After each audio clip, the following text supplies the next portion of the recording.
Bonjour à tous, nous allons vous présenter aujourd'hui la Tubica Mini Rotative qui permet d'inspecter les réseaux de 35 à 200 mm de diamètre et de passer les coups de 90 degrés à partir du diamètre 80. Son atout majeur, la tête est rotative à 360 degrés, ce qui assure un diagnostic complet de la dégradation observée, la visualisation des piquages, l'analyse des emboîtements, et ce sur les réseaux horizontaux mais aussi verticaux pour les colonnes. La longueur du jonc, autrement dit du câble vidéo, est de 40 mètres. Compact, l'intégralité de la caméra tient sur cet ensemble, ce qui lui permet d'être transporté par un seul opérateur. Il est possible de déclipser la mallette du châssis avec le touret attenant.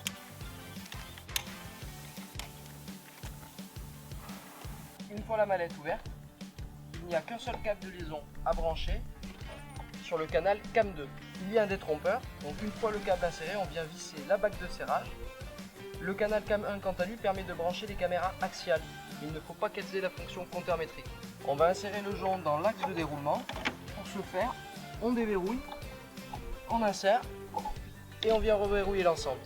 On va ensuite insérer les deux modules, à savoir la sonde et la tête de caméra.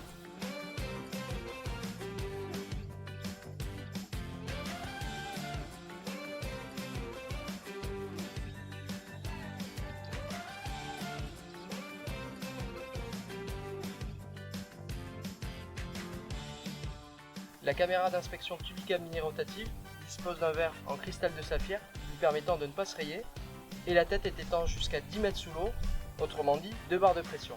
La régie est autonome, elle peut être utilisée sur batterie, qui est située juste ici, avec une autonomie de 3h30 ou bien sur secteur. On ouvre les rabats d'écran, puis pour démarrer, on vient appuyer sur On et Power qui est situé sous l'écran. On peut insérer l'un des 4 guides de centrage fournis, 2 centreurs rigides d'un diamètre de 36 mm et de 50 mm, puis 2 centreurs étoiles à roulettes d'un diamètre de 85 mm chacun. Pour fixer un centreur, on vient l'insérer sur son emplacement, puis le visser.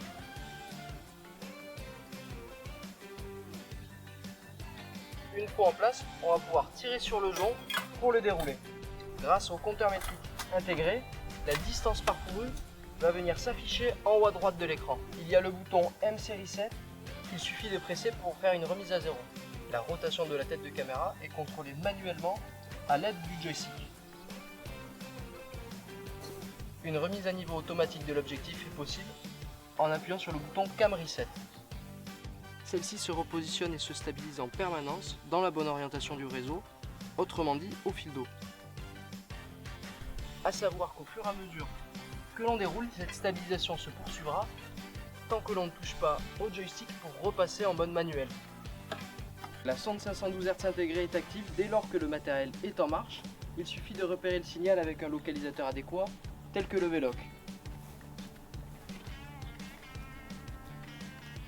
Concernant la régie et ses boutons, il est possible lorsque la luminosité est importante de venir replier les rabats d'écran comme ceci.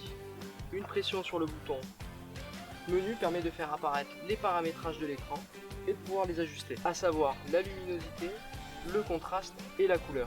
Il faut appuyer sur valider pour choisir la variable à ajuster, puis bas ou haut pour diminuer ou l'augmenter. L'interface disparaît toute seule au bout de 10 secondes ou bien en appuyant sur le bouton menu.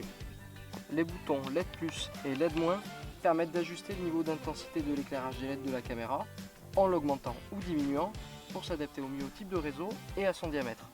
Pour la partie enregistrement, on va venir insérer la clé USB qui est fournie ou bien une micro SD en l'emplacement prévu à cet effet. On bascule sur le mode vidéo 2 en appuyant sur le bouton vidéo qui est situé sous l'écran. L'interface apparaît avec les 4 carrés.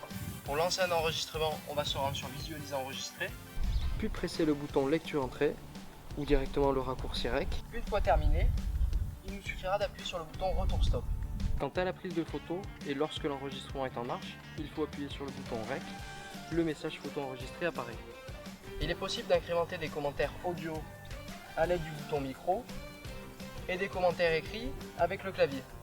On peut venir revisionner nos enregistrements en se rendant sur mes fichiers, onglet vidéo ou photo. Une fois le fichier sélectionné, on peut le renommer à l'aide de la télécommande en appuyant sur Setup.